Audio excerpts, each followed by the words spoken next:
church family. Welcome to this week's edition of BHC Today. I'm holding in my hand a beautiful violin. This violin was owned by Bob and Irene Smith, members of our church, and they donated it to a student. And just a benevolent gift and a gift from their heart to share the love of music and the violin. Of all the instruments, I've always loved the violin. Some violins you can buy at a garage sale for $10. Others cost thousands and thousands and thousands of dollars.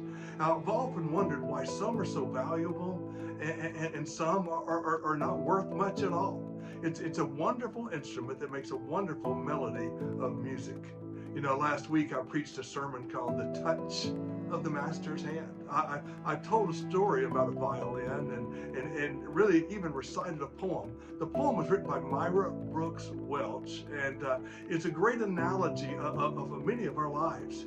So many times we feel like an old violin. We feel like we're battered and scarred and worthless, and we've been auctioned cheap to a thoughtless crowd. But Jesus comes in and touches our life and changes us forever. It's a great reminder of the power of touch of Jesus. Has Jesus ever touched your life? Can you remember the time when Jesus touched you and you were forever changed? So many people need the touch of Jesus. So many lives can be changed by the touch of the Master's hand. It was battered and scarred, and the auctioneer thought it scarcely worth his while to waste much time on the old violin as he held it up with a smile. "What am I bid, good folks?" he cried. "Who will start the bidding for me? $1, now only two. $2, who'll make it three? $3 once, $3 twice, going and gone, but no." From the room far back, a gray-haired man came forward and picked up the bow. And then wiping the dust from the old violin and tightening up all of its strings, he played a melody pure and sweet as the angel sings. The auctioneer, when the music ceased, picked it up with a voice that was low. He said, "What am I bid for this old violin?" as he held it up with a bow. 1,000, 1,000, who'll make it two? 2,000, who'll make it three?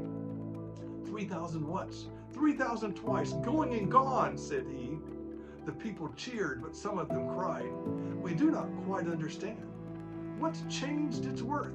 And the man replied, "It was the touch of the Master's hand." Oh, many a man with a life out of tune, battered and torn with sin, is auctioned cheap to a thoughtless crowd, much like the old violin. A mess of pottage, a glass of wine, a game, and he travels on. He's going once, he's going twice, he's going and almost gone. But the Master comes, and the foolish crowd never can quite understand the worth of a soul and the change that is wrought by the touch of the Master's hand. May God bless you today.